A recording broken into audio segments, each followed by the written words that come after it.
as your mind goes, so will go the entirety of your spiritual life. Philippians chapter 4, I want to read verses 8 and 9. This is our focus this Lord's Day.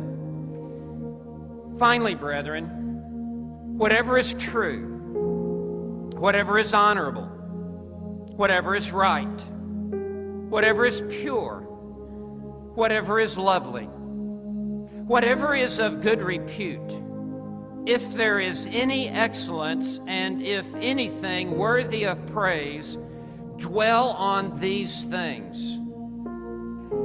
The things you have learned, verse 9, and received and heard and seen in me, practice these things, and the God of peace will be with you. This text calls for thinking pure, godly thoughts. Before we look at this text, let me put it this way.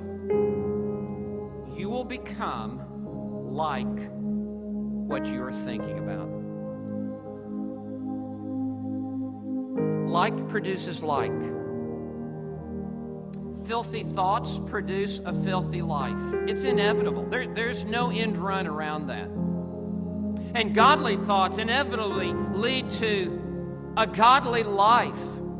And what Paul says here in Philippians 4, verse 8, is a call for pure thoughts and right thinking. And these verses really provide a grid and a template over what we should allow to be put in front of our eyes, what we should allow to enter into our ears, what we should allow inside our mind. Legalism would be for me to give you a long list of what that is.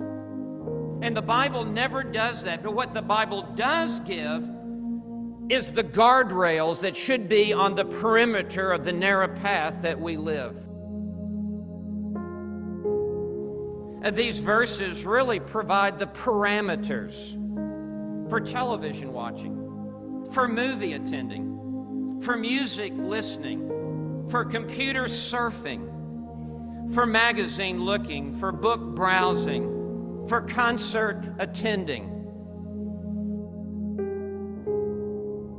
The battle of the Christian life is the battle for the Christian mind. Close quote. How critically important it is that our minds are fixed and filled with that which is right and proper and true. The way your Christian life works is what comes into your mind affects your heart or your affections. And all of the decisions and choices that you make are actually determined by your affections. Every choice that you make is the choice that you want to make. And what is governing and controlling your desires is what is feeding into your mind. Garbage in, garbage out. Truth and purity in, truth and purity out.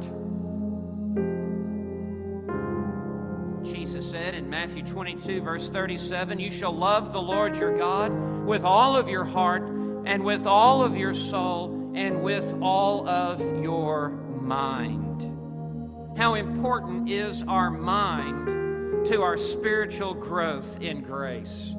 1 Peter 1, verse 13, Peter commands all believers, and he commands us, prepare your minds for actions. In other words, you're not ready for anything in your Christian life until you first prepare your mind. Paul writes in Colossians 3 and verse 2, set your minds on things above and not on things on the earth.